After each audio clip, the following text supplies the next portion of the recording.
Hello there, ladies and gentlemen, and welcome once again to another episode of The Cider Drinker.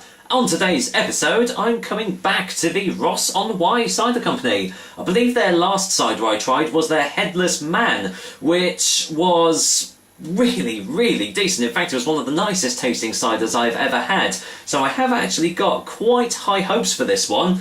Today's cider that I'm going to be doing is Suzie Wong's cider. So, before we get round to the tasting, let me go and get some details on Ross-On-Wye's Suzie Wong's cider. Ross-On-Wye Suzie Wong cider comes in 500ml bottles, but I do believe it's also available on tap in certain ale and cider festivals across the country as well. The alcohol percentage is 7%, so another strong cider from the Ross-On-Wye Cider Company here. It says it's going to be a medium sweet cider, and the price is, I believe, I paid £2.40 from the Essex Cider Shop for this, which for a real cider isn't actually that bad if I'm being honest. Now, unfortunately guys, I don't actually have much information for you about this cider because there's literally nothing on it on the internet apart from a couple of other guys that have already done reviews. For example, Cider Pages has done one, and I do believe he really liked it as well. But apart from that, there really is nothing else. So, well, the first thing you're going to notice is the cat. It's a cat on the front of the cider. I've got to say, this is the first time I've actually seen a cat advertising a cider. And again, like Cider Pages said, whose cat is this? Is it Suzie Wong's cat? Is the cat called Suzie Wong? Does the cat make the cider for Ross-On-Wye? I don't know. I'd love to know the story because it seems the Ross-On-Wye specialty ciders seem to have like kind of a little backstory to them. Like for example, the Headless Man one was, you know, the picture that was on it was actually sculpted for them by by the local artist or sculptor or something. So yeah, it'll be interesting to see. But apart from that, let's see what it says. Well, not really a lot actually. You pretty much got everything in the lowdown earlier. It just says medium sweet cider. Ross-On-Wye cider consumed within 3 days of opening. May contain traces of sulfites. So I know I've said this before, but I really am going in completely blind to this. All I know is it says on the bottom, it says soft and fruity. So we'll see when I actually get it open. Ah, well, there's the first thing. It's a still cider that we have here. There's absolutely no carbonation at all. So let's get a whiff in the bottle.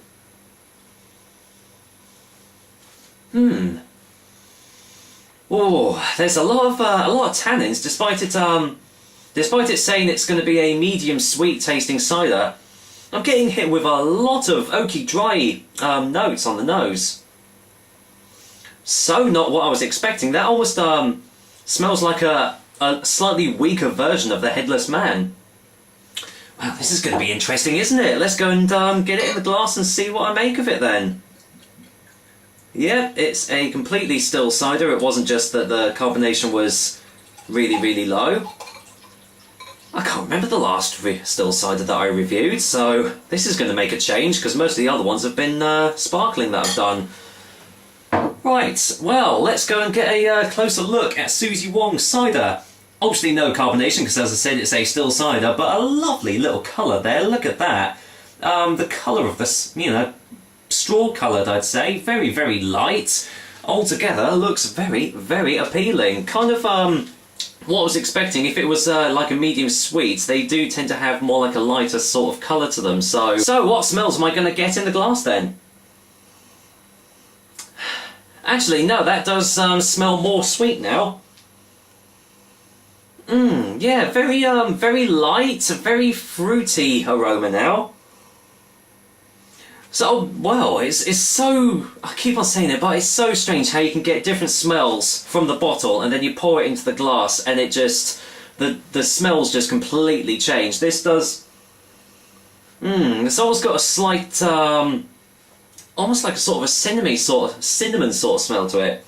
Like a slightly spicy, but not like... you know, like more like a fruity sort of spice. Something that you'd have like in a mulled wine or something. So...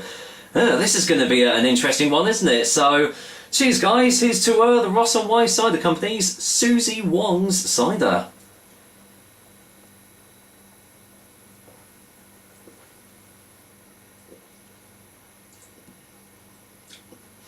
Wow. That's nice. Ooh. Oh, still the flavours are coming. Wow. I might just have to get a second opinion straight away here.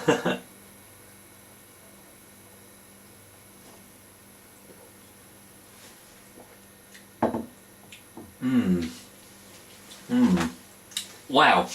Okay, well that starts out extremely mellow. There's no way you'd think this was a 7%er because it really does not taste like it.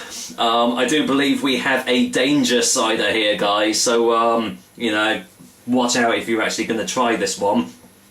Yes, it starts off with a very mellow, almost slightly sweet, fruity taste on the initial taste, but as it's going down your throat, you hit with this sort of like a biscuity aftertaste, a bit like you've just had like sort of a digestive biscuit or a hobnob, sort of like oaty sort of taste. And strangely enough, you are left with kind of almost like an oak characteristic. I don't think this has been matured in oak barrels, but again, I really don't have much information for you, so it very well might have been. Let's just get another taste.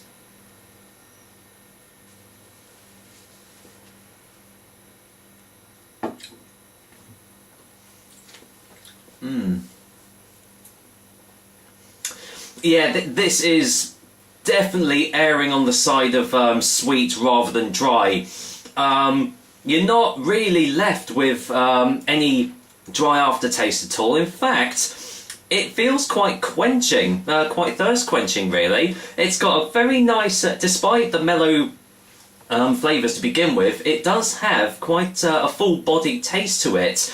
But as I've already said, you know, it is still, you know, it's soft. It's not overpowering you with any massive hits of flavours or tannins or anything like that. But my goodness, the flavours that are there are really nice. The only downside that I can actually see is, even though the flavours are there, they don't seem to be hanging around too much. So if you do want to enjoy this cider, you might have to just keep on drinking it.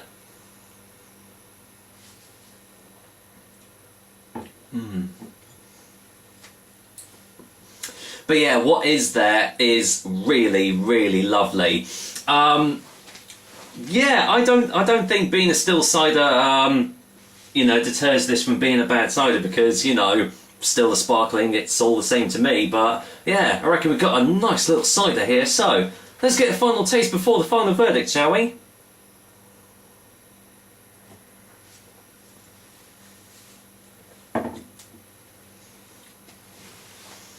Some people might say that this cider is a little bit too sweet for it to be a medium sweet cider, but I would kind of disagree with them. It is the right sort of balance between, you know, not being too sweet and not being sweet enough. So it's really has got that right.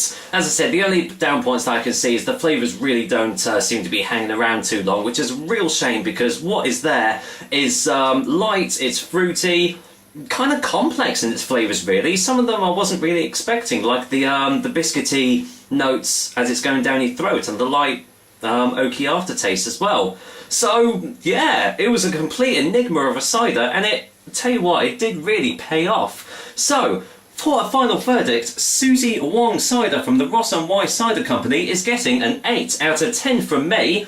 Yeah, there's just a couple of slight niggles that stop it from getting any higher of a mark from me, but that is, you know, still, go out and try this cider if you can get a hold of it, because the good guys at Essex Cider Shop stopped this, and I saw the picture of the cat and I thought, what the bloody hell's this? I've got to try this. So if you do pop down to the Essex Cider Shop, definitely give this a go. But if you can find it anywhere else, I suggest you try it too. So, that was another episode of The Cider Drinker for you guys. Hope you liked it, and I will be back with another delicious and tasty cider soon. But until then, me and my furry friend here are going to go and finish off this bottle of Suzie Wong cider. So, cheers to the Ross-On-Wye Cider Company, and thank you very much, Suzie Wong, whoever you may be. Take care, guys. Until next time.